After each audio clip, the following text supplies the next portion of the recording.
We've seen more and more introduction of legislation at the state level that's having an effect of removing books without even that challenge. It's a well-coordinated campaign, a well-coordinated movement to remove certain types of stories, histories, identities from our public schools. It's a harm on students, and it's a real threat to just young people and the freedoms that they feel to read, yes, but to also see themselves reflected in books and to see other people with different experiences than themselves reflected in books and to learn and empathize and grow from. These attacks are really intended to dismantle and disrupt a public infrastructure that is educating students.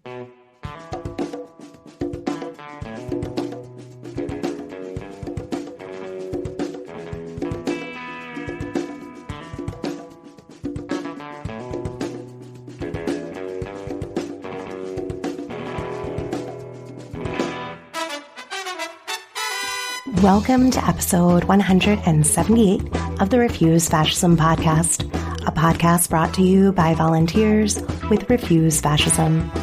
I'm Sam Goldman, one of those volunteers and host of the show. Refuse Fascism exposes, analyzes, and stands against the very real danger and threat of fascism coming to power in the United States. Today we're sharing an interview with Kasey Meehan, the program director of the Freedom to Read initiative at PEN America. Thanks to everyone who goes the extra step and rates and reviews the show on Apple Podcasts or wherever you listen. If you appreciate the show and want to help us reach more people who want to refuse fascism, be like a rock star and go write a review, drop 5 stars wherever you listen to your pods. Tell Podcast Land why you listen, and they should too. Subscribe, follow, so you never miss an episode. And of course, keep up all that great commenting, sharing on social media and the YouTubes. Thanks to everyone on Patreon for supporting the show for $2 or more a month. Thanks, patrons. Not one yet? Become one at patreon.com/refusefascism. Need an extra reason to support? Wednesday, November 29th at 8 p.m. Eastern Time, Refuse Fascism editorial board members Coco Das and Paul Street are going to join me in holding a patron-only Ask Us Anything within limits Zoom chat. So sign up to give $5 a month or more and you'll get an invite. Current patrons, there's a post up with a sign-up link. While we're not focusing on the genocide in Gaza in this episode, we wanted to point listeners to some resources, including episode 176 of this show, a piece by repeat guest Jason Stanley. It's an essay that he has in The Guardian titled, "My Life Has Been Defined by Genocide of Jewish People. I Look on Gaza with Concern," as well as the extensive coverage across platforms by the Institute for Middle East Understanding. Check the show notes for links to those. I'm eager to share the interview with you, but first, there is just a lot to discuss regarding the advancing fascist threat in the U.S. So let's get to it. If you're a regular listener of the show, you know I love the right to abortions and those who fight for abortions and those that provide abortions and those who fund abortions and the cool aunties who drive your ass to get the abortions. Because the right to abortion is about whether women are free or not. Full stop. And it's from there I want to say we are being played big fucking time when we're told abortion rights are winning in relation to the ballot initiative win in Ohio and Youngkin's Virginia loss. Don't get me wrong. In Ohio, there is no overstating the total BS from Republifascists that had to be overcome in order to even get the abortion rights measure on the ballot, let alone pass. Sunsara Taylor aptly described the reaction from folks celebrating these abortion wins as, quote, unquote, dangerously misplaced triumphalism. For those who don't know, Sunsara is co-host of the RNL show, and she co-initiated Rise Up for Abortion Rights and has played a significant role on the Refuse Fascism editorial board. She tweeted, "Stop saying abortion is winning.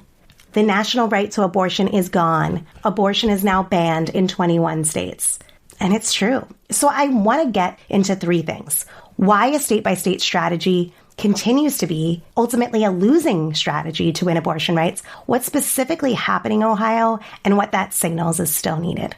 Here we are, over a year after the overturn, and It is clear that it is a losing tactic to rely on increasingly rigged elections that have at best slowed the impact for some women in some places, while turning a blind eye to the millions of women, girls, and others denied abortion care in their state right now. And let's get real. The idea that we have to fight for women's civil rights state by state only normalizes the concept that our fundamental rights should be based on local public opinion. Would you accept the right to free speech in this state, but not that state? Or the right to vote in only half the country?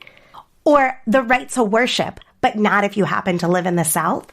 Also, we gotta be real. These wins, if challenged, go to courts that are packed with Christian fascists and then end up at the Supreme Court of the United States, the very court that, hello, said forced birth? Hell yes, making it a legitimate legal option for the states last year to overturn abortion rights.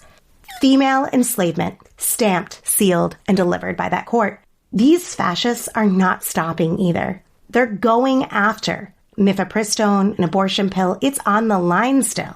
A nationwide abortion ban normalized and embraced by the GOP as people are coaxed into the idea that a 15-week abortion ban is somehow a compassionate compromise. This country is at an unprecedented turning point. In her Twitter thread, Sunsara also wrote, quote, MAGA and the Christian fascists have captured the Supreme Court, the Speaker of the House, many state governments, and more. They have declared in advance that any election they lose is illegitimate. The norms are not holding and were not any good in the first place, end quote.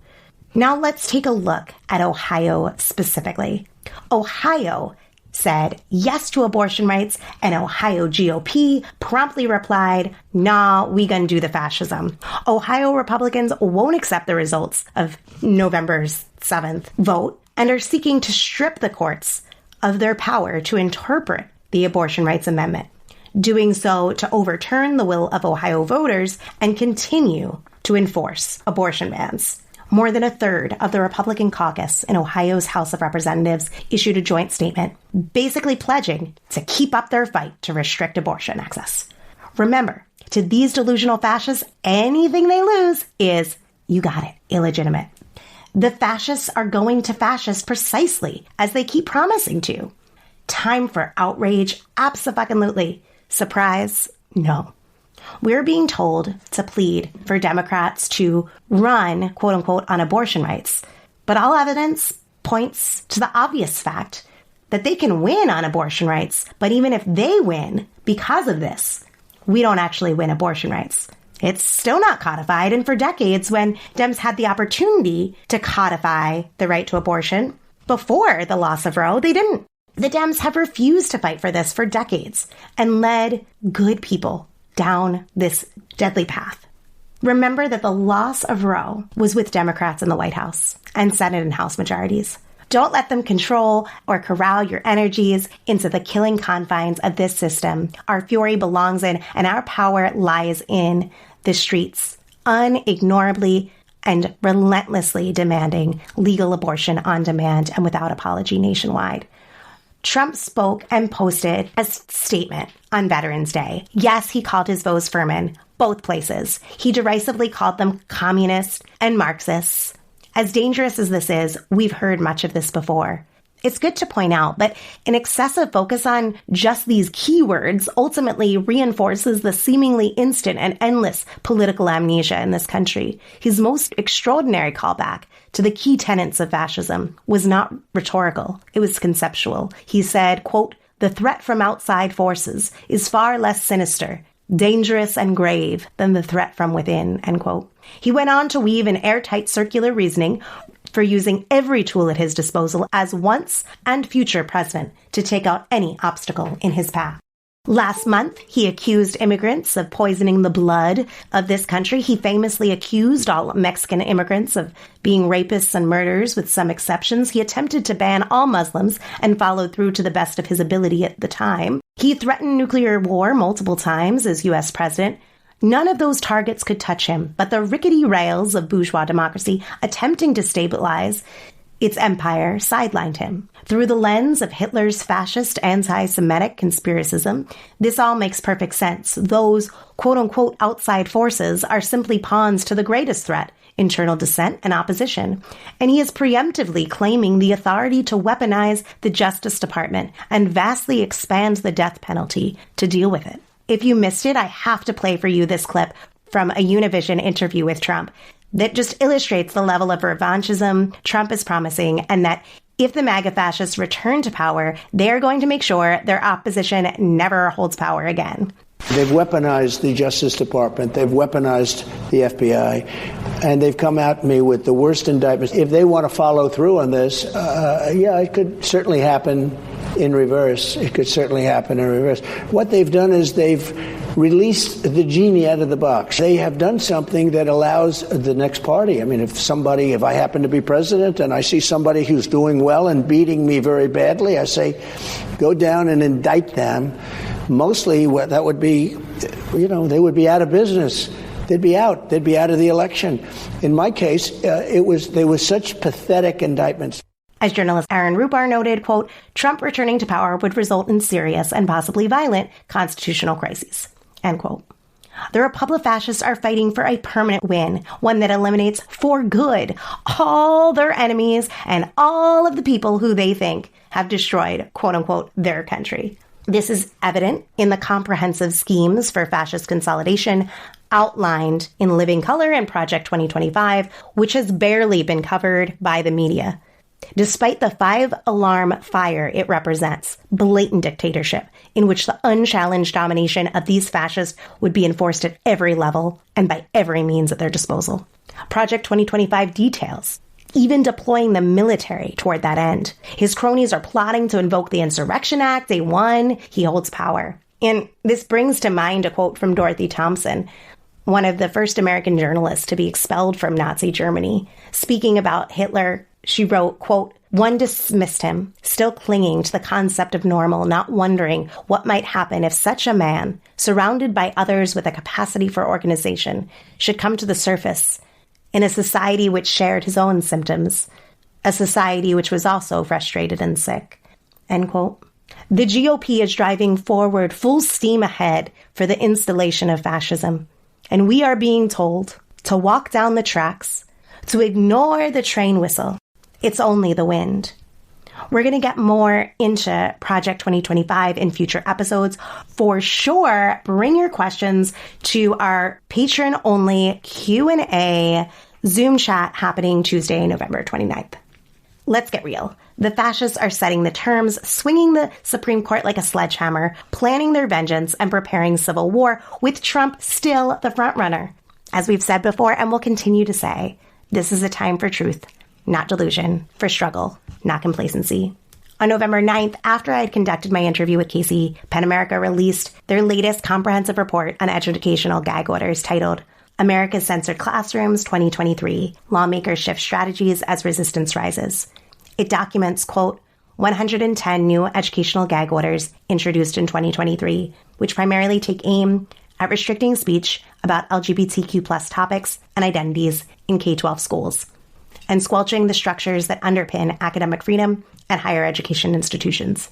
These laws and policies are turning schools and campuses into ideological battlegrounds where basic rights are under assault and longstanding educational freedoms are being undermined, end quote. A link to the report is in the show notes. With that, here is my interview with Kasey. It's been a minute since we discussed the assault on the freedom to read, a key pillar in what we on the show refer to as the Christian fascist assault on public education. To provide an update on the situation, including ways that people can resist, I couldn't be happier to bring to you Kasey Meehan, Freedom to Read Program Director at PEN America, who leads their initiatives to protect the right of students to freely access literature in schools. Cool stuff, right? For those who don't know, and I'm skeptical if you listen regularly to the pod that you don't know, PEN America stands at the intersection of literature and human rights to protect open expression in the United States and worldwide. They champion the freedom to write, recognizing the power of the word to transform the world. Welcome, Kasey. Thanks for coming on. Thanks, Sam. Thank you for having me. First off, how do we understand the freedom to read? What is it? I loved how you said it succinctly in the intro. We think about the freedom to read as ensuring that students have public access to diverse and inclusive literature. And for us, the freedom to read and defense of the freedom to read is really playing out in our public schools and our public libraries, where we see threats to the freedom to read in the form of book bans and other forms of suppression playing out. But certainly when we think of the freedom to read, we define it as, your public school being a central place for knowledge building and information sharing, and that public school library or that public library being a home to just diverse and inclusive and representative and vast stories and identities and cultures and everything. Books, books, many, many books. I think that's really helpful to frame our conversation. At the start of this school year, so a couple months back now, I had shared with listeners a report put out by PEN America, and it had what I thought was like a really condensed but powerful summary of what was going on. I'm going to quote part of it here. PEN America wrote, quote, "There is a nationwide effort to foment anger and anxiety about public education to restrict or prohibit instruction about race, sexuality, and gender, and to ban books that address these topics. Taken as a whole, it is a multifaceted campaign to chill the freedom to read, learn, and think in public education through legislation and intimidation," end quote. We talked about previously that we are witnessing blanket bans on books that advance to the level of really an assault on public education as a whole. And I was hoping that you could talk to us a little bit more about these book bans as they're currently taking shape. Where are they happening? Are there trends in what's being banned? There was like a skyrocket last year in the number of book bans. How are things looking for this school year? PEN America has been tracking for the last 2 school years. We're currently tracking the current school year. So we looked at the 2021 to 2022 school year and the 2022 to 2023 school year. And now we're in the middle of tracking the 2023 to 2024 school year. And what we unfortunately continue to see is the way in which the scale and magnitude of book bans is growing. And you read such a powerful line, and I agree, that it just shows there's like a movement here. This isn't haphazard. It's not an individual parent seeing that a book their student is reading a book and they're taking issue with a book. It's a well-coordinated campaign, a well-coordinated movement to remove certain types of stories, histories, identities from our public schools. And we see the way in which it continues to grow and to scale across districts, across states.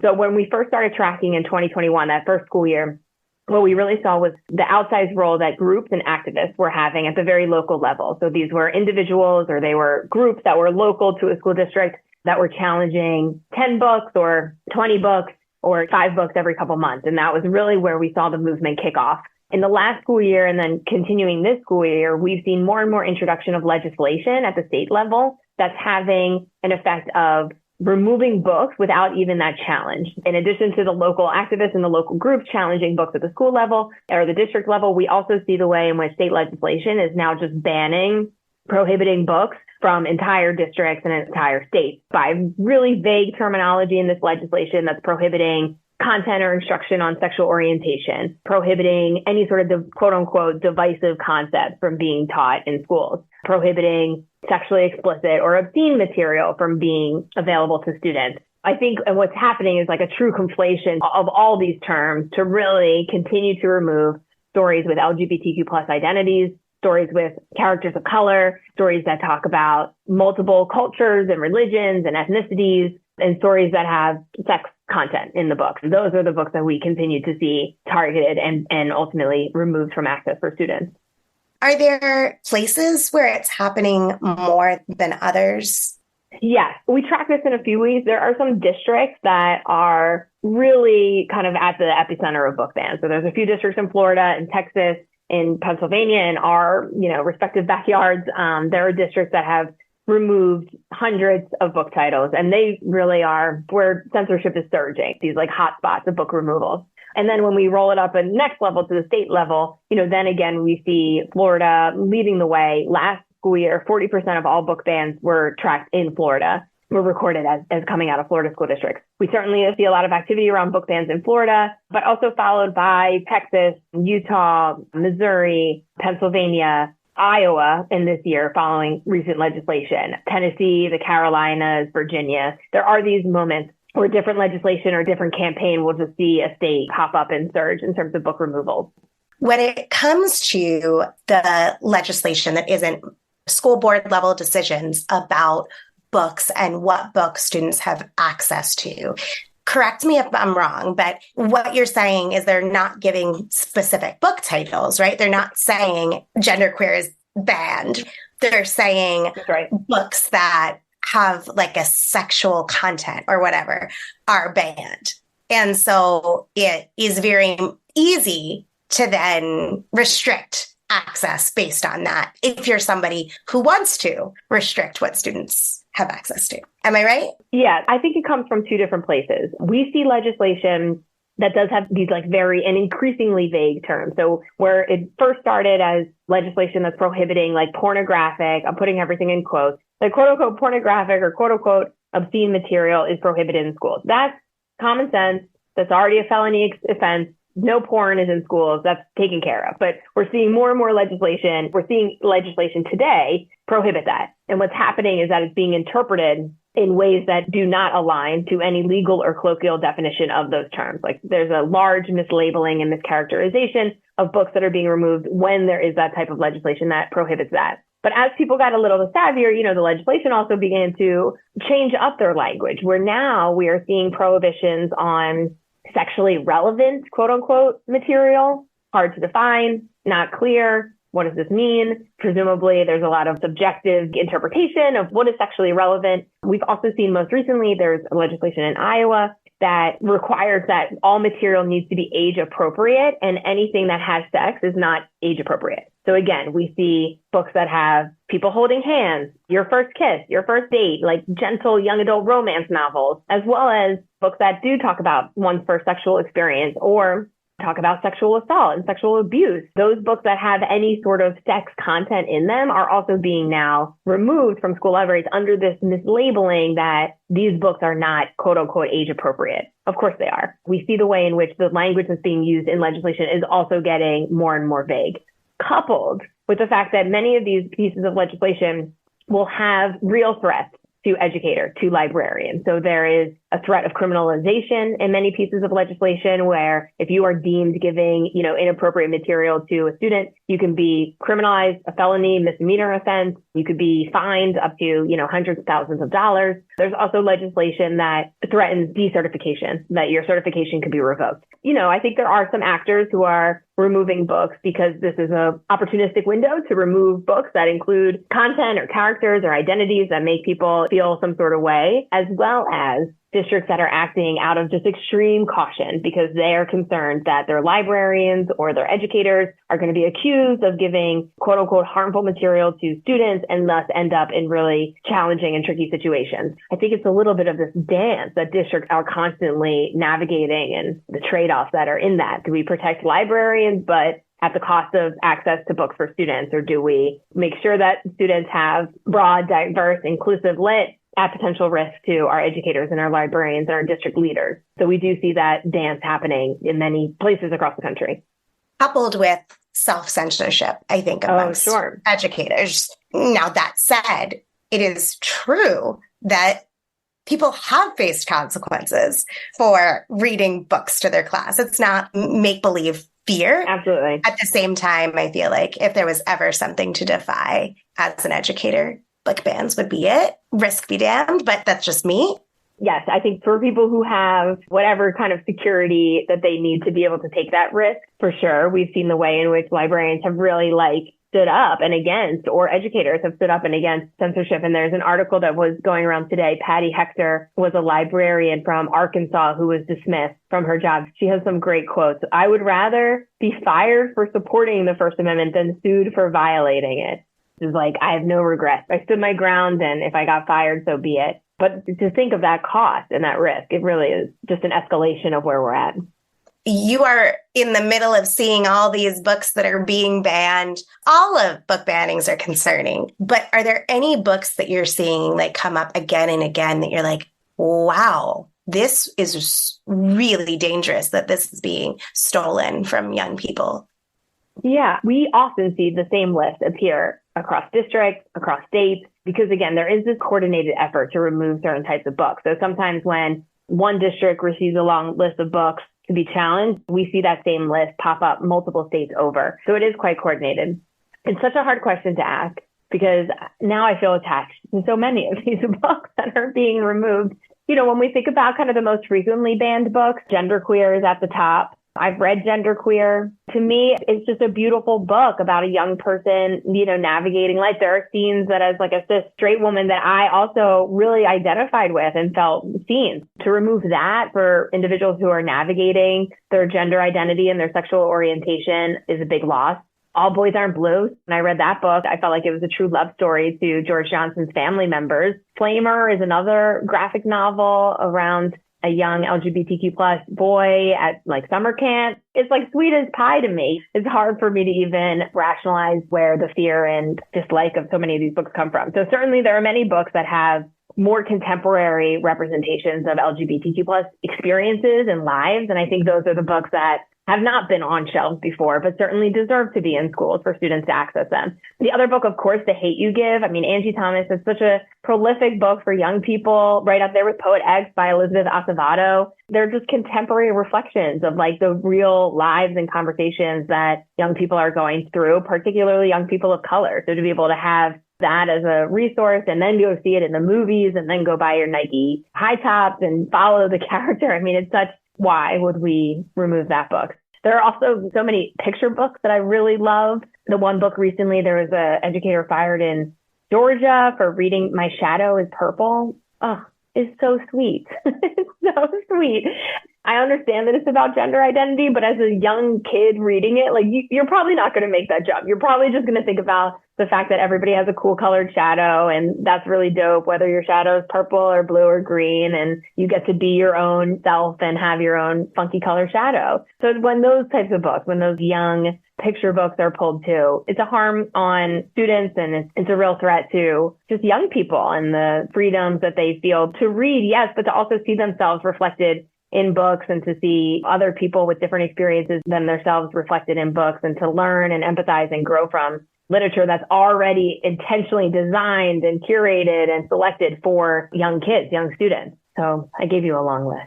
I think it's really helpful. And I was muted, but I was to myself audibly being like, yes, I love that book. And that book's so good. And it's heartbreaking to see so many of them go missing, so to speak.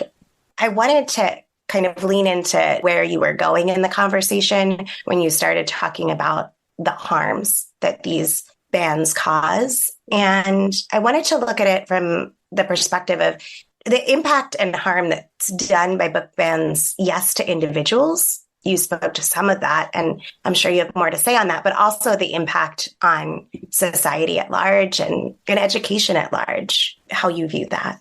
When we talk about harm, it's so leveled to the individual, to your students, to your educators, to your librarians. I mean, we have educators and librarians who are being called horrific things, like the vitriol and the emotional cost and professional cost that is being pushed, you know, already on professions that are underpaid and facing shortages in their profession. And not to interrupt, but shat on from all sides. Right. It's already a tough job. And then to just layer this on top, some of the words that we see tossed around against educators and librarians, it's just horrible and it's horrific and it's harmful. And then there's the cost and put on our public school system.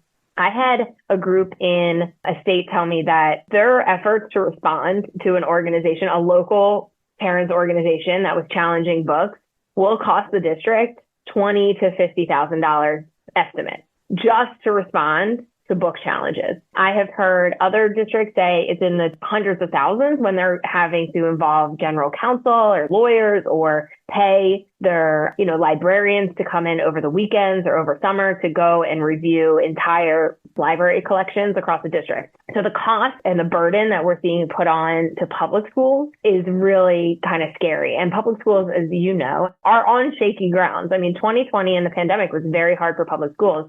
And what we have seen now is just a continuation of really intense pressures and threats on an already vulnerable institution. And I think that's the piece that will keep me up most at night. Like, in addition to just wanting kids to have access to every book that they desire and have interest in, is the idea that these attacks are really intended to dismantle and disrupt a public infrastructure that is educating students and is intended to serve all students and is intended to be the bedrock of our democracy, of the way in which information is shared and knowledge is built and we unify across an increasingly pluralistic society. I mean, that's really the goals of public ed, I would say. So to see that threatened is scary. And there was a quote from an educator in South Carolina. She was like, navigating book bans and censorship is like talking about feng shui when the house is on fire. And I always think about that because there's already so many things that we could be doing better to advance and improve upon our public schools. But to add this into it, it's just adding complete chaos, really heavy disruptions, really big burdens and costs on an already stretched system. Yeah, and I think that's kind of their goal. That's part of it. Not only do they want to erase history, but whole peoples as well. And the first step to doing that is making them disappear from the pages, as you were alluding to earlier. For the young people that get to see themselves in books, it is incredibly life-affirming and often life-saving. But so too is seeing others that are unlike them. Fiction is the most powerful empathy builder for those who can't travel. It transports you to not only places, but to the many different ways that people can be in this world. And for kids and young people and adults to see themselves in people that are unlike them is a game changer. I even have like personal moments where it'll be like, I was today years old, too old really, to be like learning or being introduced to something for the first time. Like, imagine if you just never had to feel that way because you were enriched at such a young age with different histories and stories and cultures to help you broaden. To be like in your late 30s learning about something for the first time, you're like, wait, what? How am I this old? And I'm being introduced to this now. I think it's yes to both. Yes to having true representation for individuals and also helping people with different, lived experiences learn from each other and see each other. Yeah, personally, I think it goes a step further in limiting young people in particular's ability to envision that there's a different way that things could be. There's the stripping away of history and the indoctrination of children in lies, which is 100% true and horrific beyond belief. But there's also the ways that this erodes the very ability of kids to imagine or think of a world that could be just. And I think that that's what happens when we take people's heroes out of history. If you want folks to go along with the shredding of civil rights, democratic rights, you can't have them in the pages for kids to see and learn about.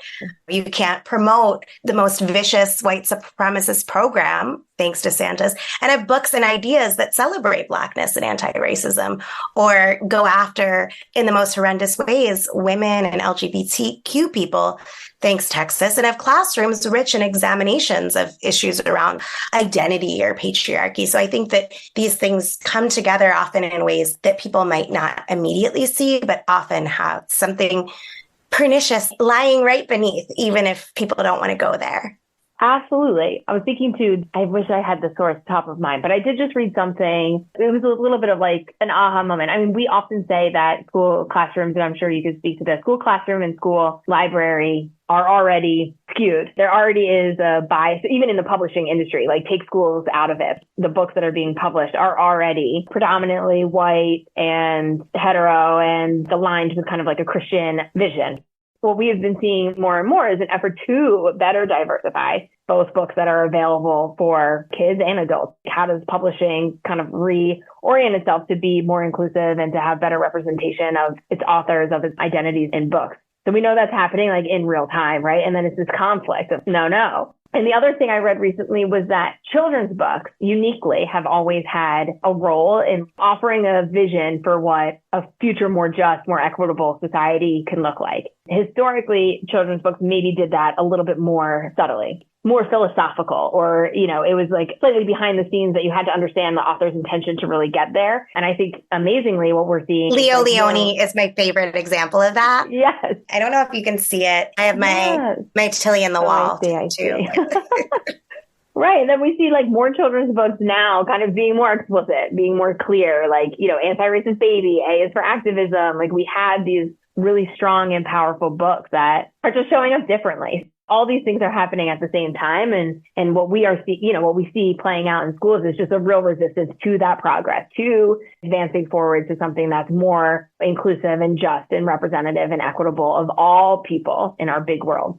We've talked a lot on our show about the forces that are driving these book bans forward, like Moms for Liberty, for an example.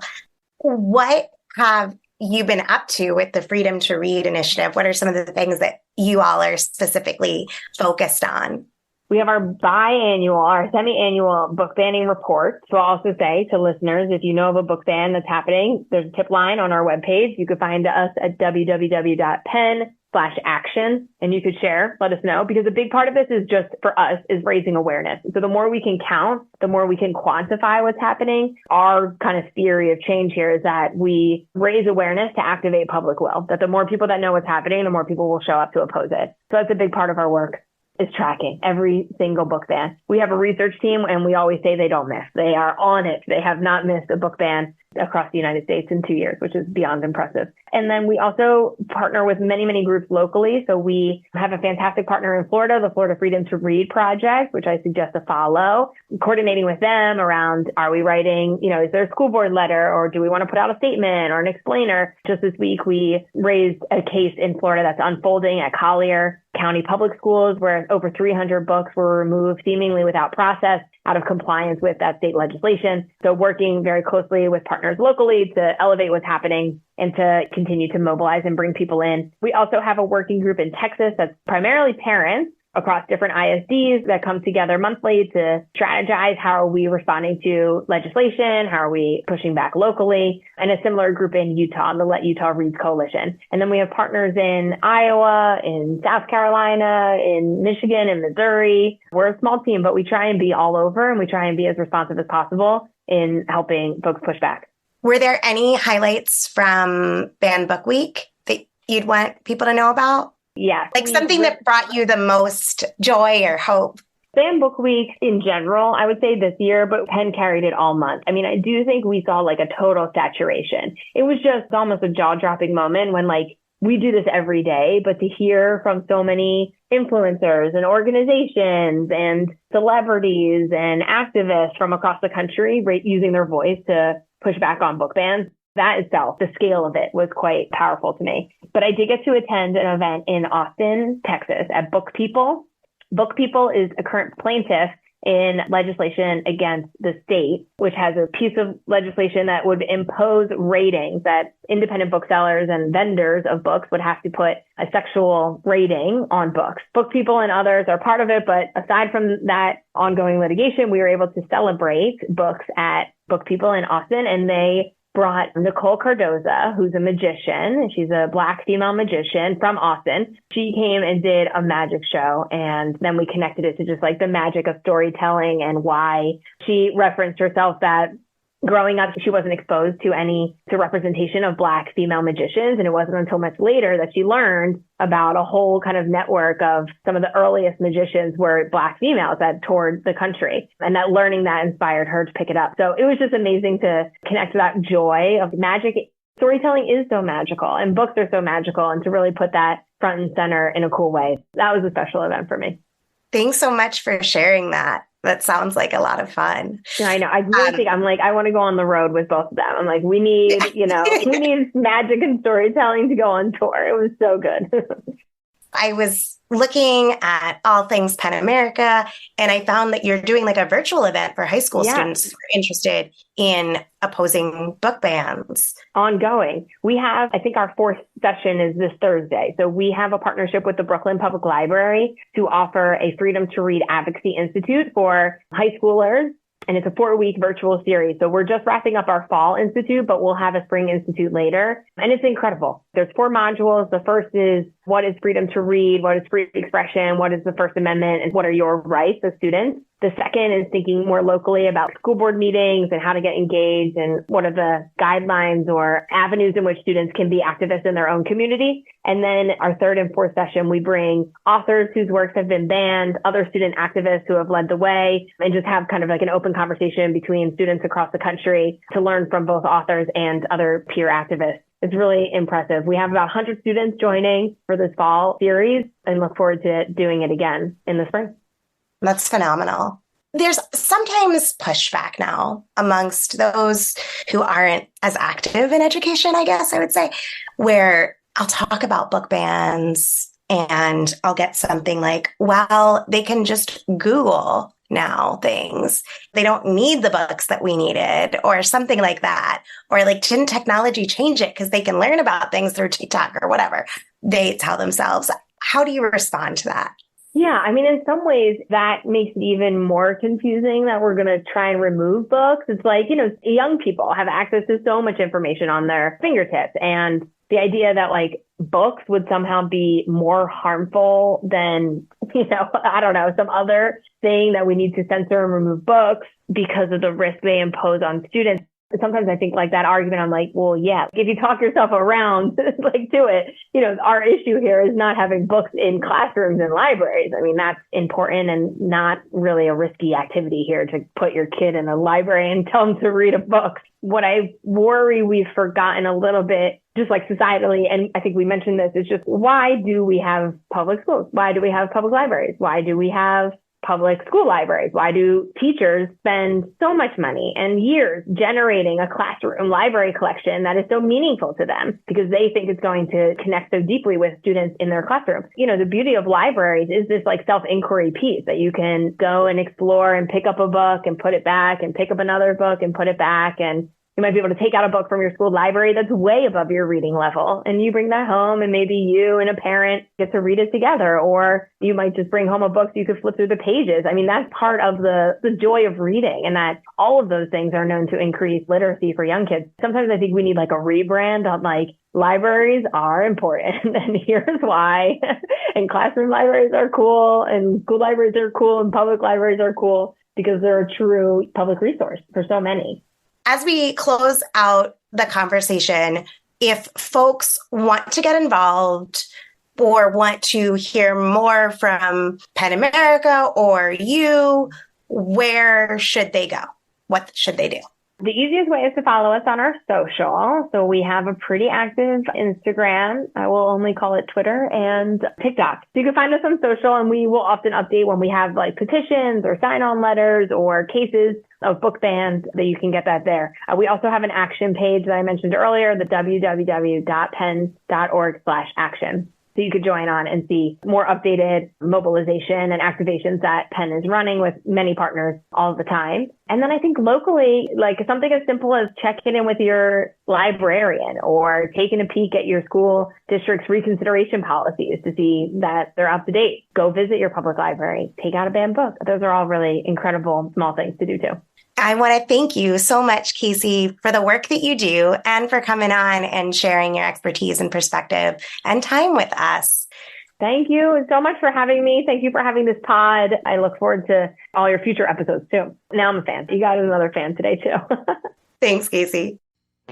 Before we close out, I want to shout out all those organizing and participating in this weekend's Stop Cop City or Block Cop City protests, culminating tomorrow, Monday, November 13th, in a day of action in the forest where they planned to build Cop City, this truly massive, militarized police training center in the middle of Atlanta. The mission with tomorrow's action is to bring construction to a halt. Organizers, activists, even bail fund facilitators have been demonized with charges of terrorism, and 61 people are shouldering RICO indictments in an overt fascist attempt to criminalize protest and dissent, with implications nationwide. We'll be boosting their action on our socials, so follow us for more. And be sure to check out the show notes for a link to an episode on that topic. Thanks for listening to Refuse Fascism. Got thoughts or questions off this episode? We want to hear them. Ideas for topics or guests? Yes, please. Send them to us. Have a skill you think could help? We want to know all about it. Reach me at the site previously known as Twitter at Sam B. Goldman. Drop me a line at samanthagoldman@refusefascism.org. Find Refuse Fascism on Threads, Mastodon, Blue Sky, Instagram, wherever at Refuse Fascism. Not wherever. Those are, I think, the ones we're on. I'm also at the urging of Lena. I'm on TikTok at Sam Goldman RF. So I haven't done that much there yet, but check it out. I'll do some more. You can also leave us a voicemail. We'd love to hear from you. I'm going to direct you to those show notes again for that button. We'd love to hear your voice. Want to support the show? It's simple. Show us some love by rating and reviewing on Apple Podcasts or your listening platform of choice. And of course, follow, subscribe so you never miss an episode. Become a patron to support our pod and content creation to help people understand and act to stop the fascist threat.